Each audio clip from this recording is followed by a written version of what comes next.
ketika kita mengimpikan surga, tentunya harus ada usaha. Sing jenenge wong kepengin itu tidak hanya bercita-cita, hanya mimpi. Kalau kita hanya mimpi, gampang tinggal tidur. Tapi kalau kita kepengin mimpi dan harapan kita jadi kenyataan, bangun dari tidur berusaha. Kalau hanya menciptakan mimpi tidak tidur. Ya. Nah, kemudian ketika kita berbicara surga, di situ ada neraka, maka di sini saya akan menyampaikan ciri-ciri orang-orang yang diharamkan menjadi penghuni neraka. Kalau diharamkan jadi penghuni neraka, berarti dihalalkan menjadi penghuni surga. Nah, di sini ada sebuah hadis yang disebutkan dari Abdullah bin Mas'ud. An ibni Mas'udin radhiyallahu anhu qala Rasulullah sallallahu alaihi wasallam, ala ukhbirukum biman tahrumu alaihi nar. Qalu bala ya Rasulullah. Qala kullu hayyinin layyinin qaribin sahli. Dari Abdullah bin Mas'ud radhiyallahu anhu, beliau berkata bahwasanya Rasulullah itu bersabda, "Hei sahabat, maukah kalian aku beritahu, aku kabarkan siapa orang yang diharamkan dari neraka?" Kemudian sahabat menjawab, "Tentu Rasulullah." Kemudian Rasul menjawab, "Qala kullu hayyin." Yang pertama adalah hayyin. Hayyin itu adalah orang yang memiliki sikap tenang. Bisa digambarkan wong sing ning neraka niku tenang apa gemlasah kira-kira? Tenang. Kalau di neraka tentunya gemlasah. Di neraka kesukupan Pak guys. Orang yang memiliki sifat tenang itu adalah salah satu ciri dari penghuni surga. Ketenangan itu bisa untuk menjadi ciri orang yang diharamkan dari neraka itu harus menerapkan sikap dan sifat tenang. Kemudian yang kedua, layyin. Layyin itu artinya lemah, lembut. Jangan dibuang lembutnya jadi lemah. Lemah, lembut. Ini lin, bisa disebut lin, bisa disebut lain. Itu bacaan yang lembut, lentur, ya. Contohnya alaihim, lai, itu kan didengar enak ya. Alaihim, itu diantaranya adalah bacaan layin atau lin. Layin artinya sifat lemah dan lembut.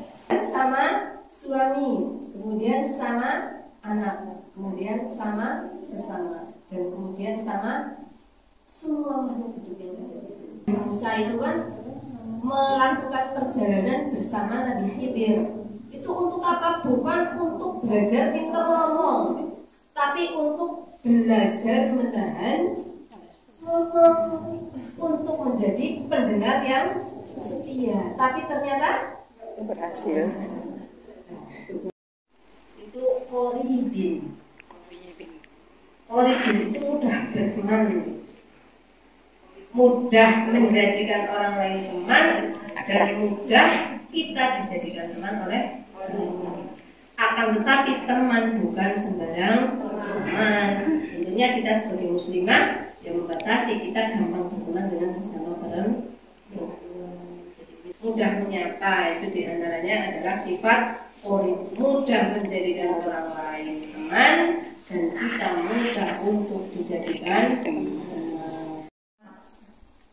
Apakah sholat kita itu sudah benar-benar khusyuk? Hanya bisa mengingat Allah dari Allahu Akbar sampai salam?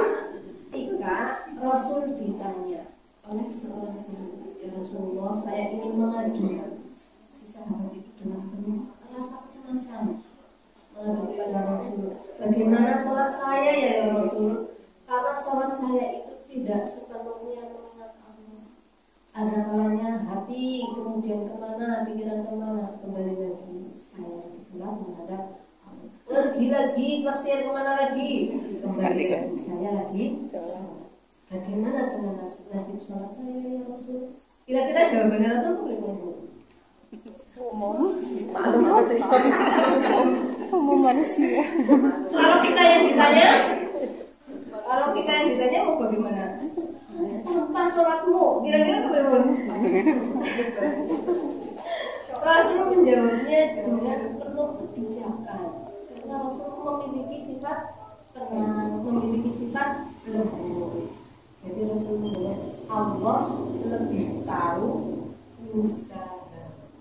Jawaban yang seperti itu tuh bikin adem apa enggak? Adem. Adem kan?